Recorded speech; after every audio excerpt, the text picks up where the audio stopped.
as an offense, we just have to stay true to who we are, and then as we get out there, we're kind of figuring out the players and all that. Garrett, you've spoken highly, obviously, of Frazier's intelligence. Yeah. What kind of a role can he play in the game? Yeah, I think I got hurt this year too, so you see the game differently when you're off the field than when you're on the field. So I think I'm gonna, after every drive, I'll probably come over and talk to him about what the front's doing and all that. But yeah, no, he sees the game really, really well, which I think is special. Doug just said one of the best parts of the year for him was to see you take ownership of the starting spot and really get your shot. I think that was a turn of years. Yeah. What's it been like personally for you since you had to wait for your opportunity and to finally get that chance and to do so well this year? Yeah, it's been cool. I love the state. Many people thought that I was probably going to leave after last year or whatever. But no, I love the state, and I'm super happy that I'm able to be their quarterback. You mentioned this to his point. You mentioned, I think it was last week, about you being the worst quarterback in the Big 12. Yeah. And did you kind of use that a little bit as fuel this year? Yeah, like that was. Piss you off a little bit? Yeah, that was my lock screen throughout the entire year. Like that, and then the 14 was my home screen. So right when I opened my phone, it was me, the worst quarterback, and then when I opened it, it was the 14th ranked team on the home screen. And that was just kind of a daily reminder of what they thought of me and what they thought of this team. You feel like you've proven them wrong? Yeah, but I still think I have a lot more people to prove wrong. What do you got to do to be the quarterback that you want to be? What's left in you? I think just kind of continuing to work. Not be satisfied because I had a decent year this year, but not really to my expectation and not really to what I'm fully capable of. So I think just staying the course, doing what's got me to this point, and then kind of finding those few things that really make the difference when it comes to huge steps in being a quarterback. I mean, when you think about it, I mean, you've only been the guy since the opener. Yeah. I mean, you were in a quarterback battle all through spring, summertime, or whatnot. So it's not really been that long in your career that you've been the guy.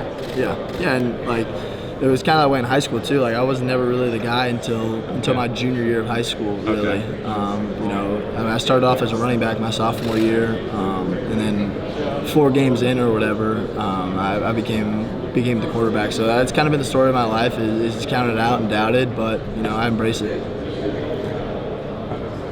So when you played Pee Wee football, you weren't really a quarterback; you're just an athlete. Yeah, wide receiver, whatever. Funny story.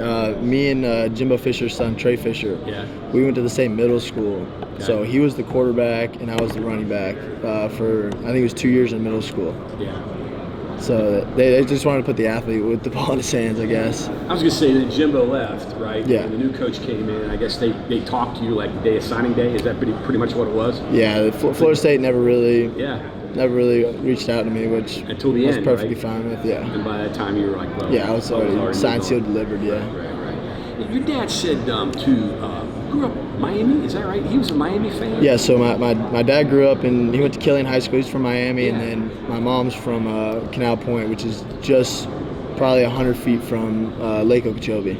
Did you take your Hurricane games? Did you go to Orange Bowl? No, I never really was a Dolphins fan. No, or Miami Hurricanes. Yeah, well, really growing up, NFL wasn't huge for us. Okay. It was always college football. Like college football was king, and obviously being in the South, Florida State was right in my backyard. So college football really was king. But it was mainly just college football house, and then I would have practice or stuff on Sundays, but never on Saturdays. And your grandpa disappointed when you didn't play baseball? No. No, he was. Yeah, both my dad and my grandpa, they were super happy because now they get to see like another side of a highly competitive sport, which I think has been cool. Just the journey that they've been on with me.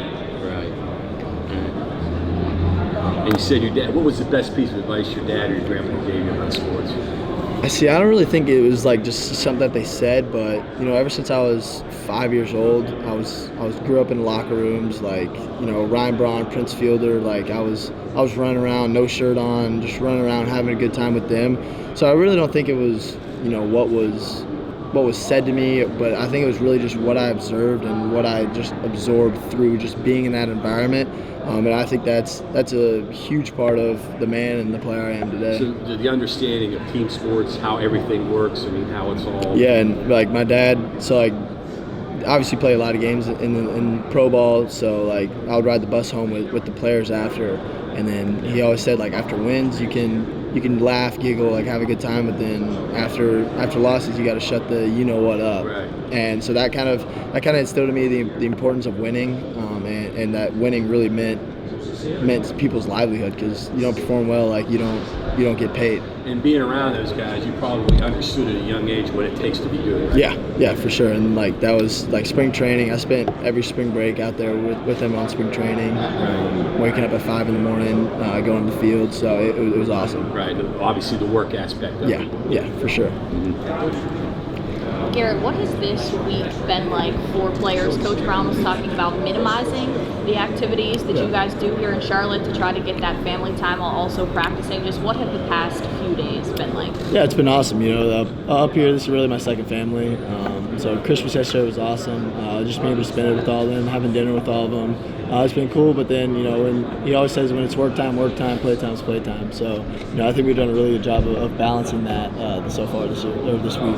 Over the 2 practices you guys have had down here so far, just overall thoughts, how have things went?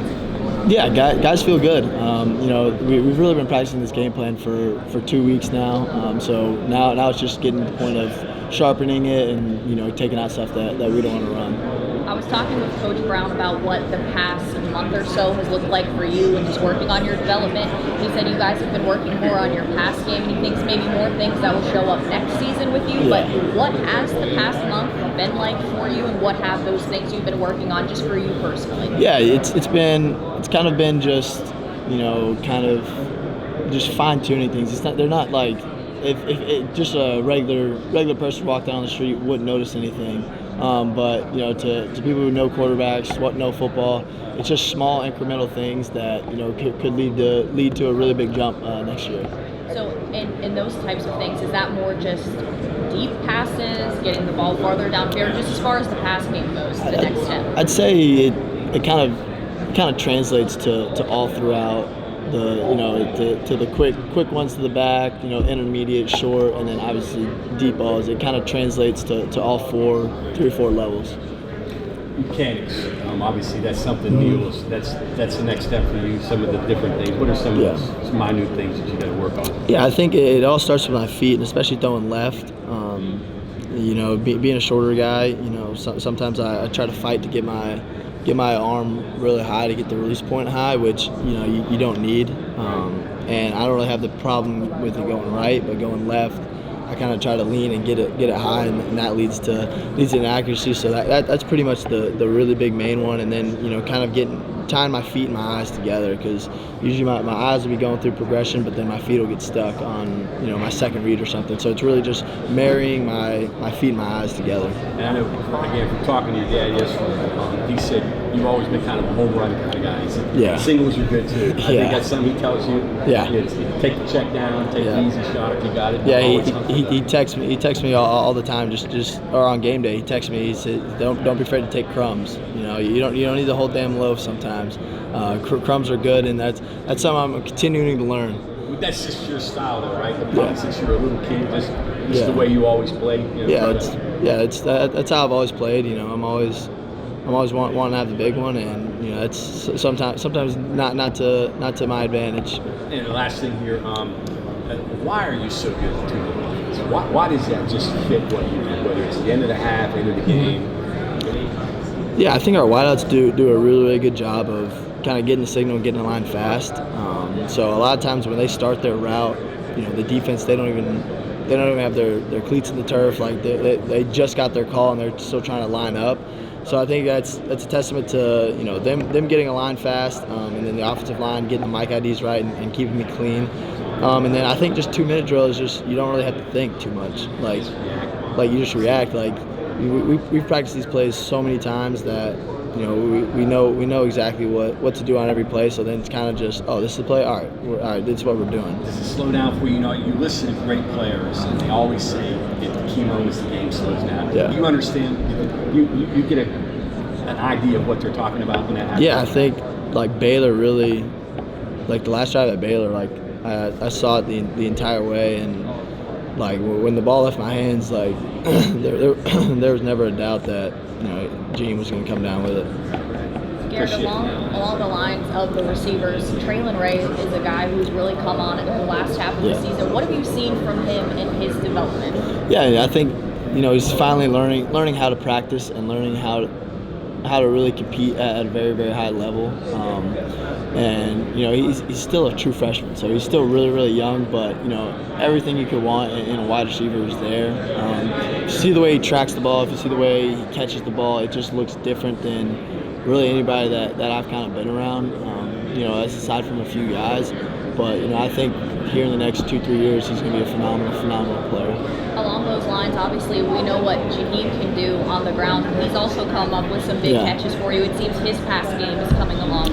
His receiving is coming along as well. Yeah, no, he's just a damn athlete. So like any way that me and Coach Brown can get him the ball, get the ball in his hands, we're going to try to do that. Whether that's throwing him a corner ball or handing him the ball off. We're just trying to get him the ball in open space.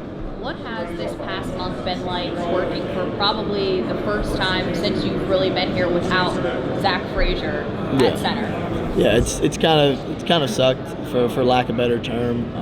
He's one of my best friends. I miss him out there, but he's been around the building. He's been to every practice. He's been talking with me, and then I know we'll continue to do that on the game Wednesday night.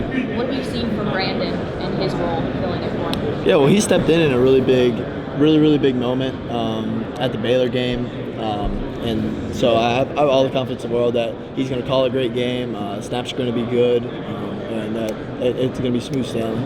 Last one for you. For the game coming up tomorrow, Coach Brown talked about one of the challenges being North Carolina's pass rush. What have you seen from them in that aspect, and just what are you expecting defensively? Yeah, I think they have one of the top edge guys that we've played against this year.